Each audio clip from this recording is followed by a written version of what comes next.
Pemirsa, belum genap 1 bulan, Presiden Prabowo Subianto gerak cepat melakukan kunjungan kenegaraan secara maraton. Negara pertama yang dikunjungi adalah Cina sebagai mitra strategis dalam kerjasama di sektor ekonomi, perdagangan, dan investasi. Presiden Prabowo diagendakan bertemu dengan Presiden Xi Jinping. Lalu misi apa yang dibawa oleh Presiden Prabowo Subianto ke negara tirai bambu ini? Kami ajak Anda berdialog bersama ekonom dari Universitas Indonesia Fitra Faisal dan juga pakar hubungan internasional UI. Sudah ada Mbak Dina Wisnu. Selamat petang Mas Faisal, Mas Fitra Faisal dan juga Bu Dina. Selamat sore. Selamat sore, Ya. Mbak Windy.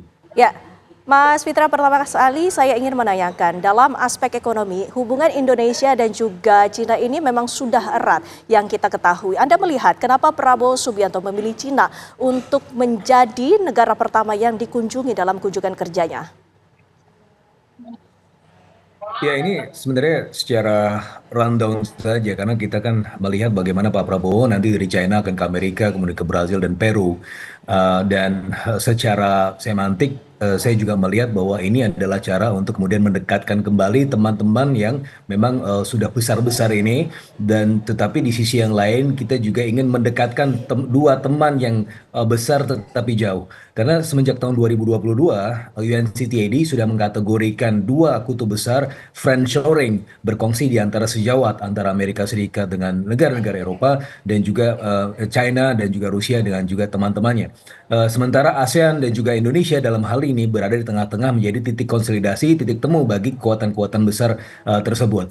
China pasca COVID atau selama COVID itu sebenarnya secara ekonomi cukup tertekan dan mereka sulit mendapatkan akses input produksi, dan selama itu pula kita mengentertain mereka dalam konteks mining dan juga sektor-sektor yang lain, sehingga kita sudah saling membutuhkan. Itu apa yang saya sebut sebagai China factor. Tetapi di sisi yang lain Amerika Serikat dan Eropa juga menginginkan Indonesia atau ASEAN sebagai tempat alternatif selain China, karena mereka sudah moving away from China, mencari tempat-tempat lain yang lebih resilient baik secara ideologi lebih netral maupun secara aktivitas ekonomi sebagai pendamping atau sebagai counterpartnya, dan mereka menggantikan peran dari China. Dan dalam hal ini kunjungan ke China adalah bagian dari rundown anjang sana global gitu ya. Dan saya melihat sekali bahwa secara subliminal ini adalah bagian dari bagaimana Pak Prabowo ingin menyatukan kekuatan-kekuatan besar itu. Di satu sisi adalah kita tidak mengemis kepada mereka, tetapi kita menawarkan tempat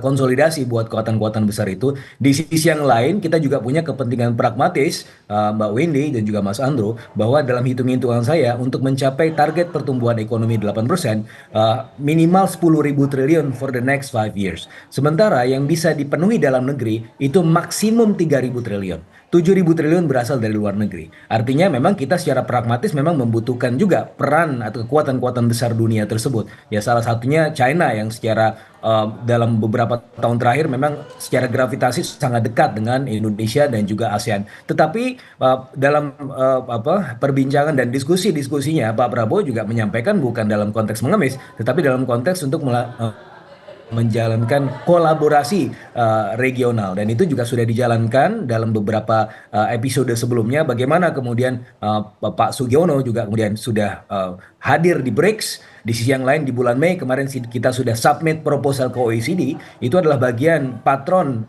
outward looking strategi Pak Prabowo bahwa 1.000 teman terlalu sedikit dan 1 musuh terlalu banyak.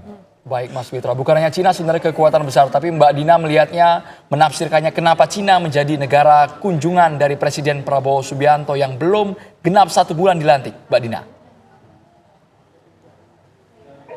Betul, saya tertarik pada fakta bahwa waktu beliau pertama diumumkan sebagai pemenang dalam pemilu, beliau juga langsung berangkatnya ke China dulu, dan sesudah itu baru ke Jepang. Sesudah itu baru ke negara ASEAN. Lalu sekarang sesudah beliau dilantik, yang pertama dikunjungi adalah Cina, sesudah itu Amerika, Inggris kan ya terakhir. Di sini menggambarkan bahwa beliau itu melihat relasi hubungan antar negara ini dari pertama konstelasi pentingnya lingkar konsentrik di dalam hubungan internasional ya. Pertama berarti Asia dan negara yang menjadi mitra dagang maupun mitra produksi terbesar Indonesia, notabene adalah Cina.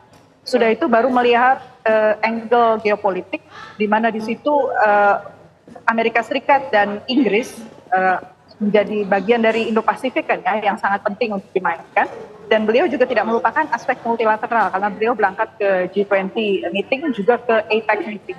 Jadi beliau menunjukkan bahwa sisi G2G maupun government to business itu menjadi hal yang penting, dan sisi military serta security tidak juga beliau lupakan. China ini punya beberapa kunjungan ke China punya beberapa simbol ya. Pertama dari sisi teknis, yang kedua dari sisi strategis. Di sisi teknis kita tahu baik untuk produksi maupun untuk perdagangan, China adalah mitra yang sangat-sangat penting. Saya kira penting halnya buat Indonesia bukan hanya bicara soal prospek kerjasama investasi ke depannya, tetapi juga bicara bahwa investasi China selama ini di program-program Belt and Road, termasuk juga kereta api cepat tadi yang disebut, itu hutangnya cukup besar. Dan dalam kondisi ekonomi yang mengkerut belakangan ini, sepertinya Indonesia perlu bicara soal terms-terms yang bisa lebih menguntungkan Indonesia, meringankan Indonesia supaya sama-sama untung gitu ya. Karena Indonesia juga adalah penjaga stabilitas di kawasan, bukan hanya urusan ekonomi tapi juga military and security. Dan karena Pak Prabowo tahu persis ya soal Laut Cina Selatan misalnya, itu pemain pentingnya adalah Cina. Saya kira beliau pasti akan menyisipkan informasi dan posisi beliau mengajak Tiongkok untuk bicara lebih dari hati ke hati ya soal ini. Saya berharap memang ada pertemuan yang cukup akrab antara beliau dengan para pengambil keputusan di Tiongkok. Berbicara mengenai prospek investasi, ada data dari BKPM nilai investasi Cina sepanjang 2019 hingga 2024 ini sudah menembus 487 triliun dengan proyek itu bisa lebih dari 21.000. Mas Fitra, ini Anda menelahnya seperti apa? Ya, ini bagian dari bagaimana China menekankan atau menegaskan relevansinya di regional. Karena kita sudah melihat bahwa di dunia yang sebelumnya lebih unipolar, sekarang kita melihat bagaimana China menjadi kekuatan baru, dan bukan hanya China, tetapi ada beberapa kekuatan baru sehingga menjadi lebih multipolar. Dan Indonesia menjadi bagian dari polar tersebut, gitu ya, meskipun tetap berada di tengah-tengah. Nah, salah satu karakteristik dari China adalah dia easy money. Ya, dalam beberapa evaluasi kami terhadap ASEAN China FTA, mereka gampang masuk, gampang memberikan uang ya karena mereka memang punya kepentingan itu. Salah satunya adalah untuk membangun Belt and Road Initiative, menjaga relevansinya di regional. Tetapi di sisi yang lain, dalam evaluasi kami juga, single domination dari China itu juga tidak akan terlalu baik karena dia memiliki satu karakteristik yaitu cost overrun dan juga time overrun ya ke dalam konteks investasi. Sehingga ini menjadi ongkos tersendiri ya buat perekonomian kita. Nah, dalam beberapa simulasi yang kami lakukan bahwa keberadaan China terlalu dominan itu juga akan membuat net welfare gain dan secara regional itu akan negatif. Artinya Indonesia dan juga beberapa negara ASEAN mungkin akan terlalu mendapatkan efek negatif tersebut dalam konteks time overrun, dalam konteks cost overrun, dan juga dalam konteks dominasi.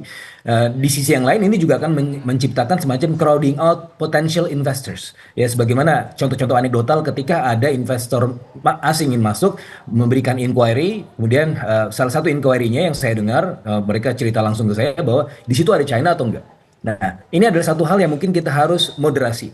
China penting, easy money, dan dia transfer teknologinya itu sangat baik sekali ya. Mereka tidak pelit di situ. As opposed to Japan misalnya, dalam konteks investasi dari Jepang itu sangat pelit sekali transfer teknologi. Maka no wonder China yang menang.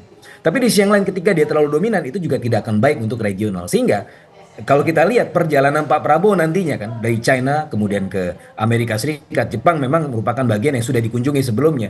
Sehingga dalam hal ini saya rasa Pak Prabowo ingin kemudian menyeimbangkan balancing antara China dan juga kekuatan-kekuatan besar lainnya. Jadi sehingga yang lain juga bisa masuk gitu kan. Bagaimana kemarin kita gabung BRICS, ingin submit proposal kita ke BRICS, ingin gabung jadi anggotanya. Bagaimana kita juga ingin gabung jadi anggota OECD adalah dalam rangka untuk kemudian tetap berada di tengah tidak berada dalam single domination. Single domination itu dalam konteks ekonomi akan juga buruk sebagaimana hasil simulasi yang saya sampaikan tadi.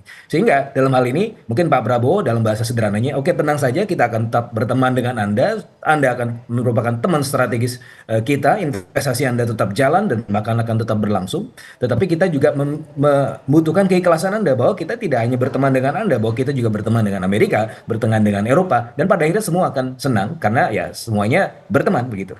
Baik, kita ke Mbak Dina. Pasar Cina sangat potensial, government to business tadi. Tapi bagaimana mengingat kondisi dinamika geopolitik Cina, Amerika sedang memanas, posisi Indonesia di mana? Sesaat lagi Mbak Dina ditanggapi hanya di Kabar Petang pemirsa.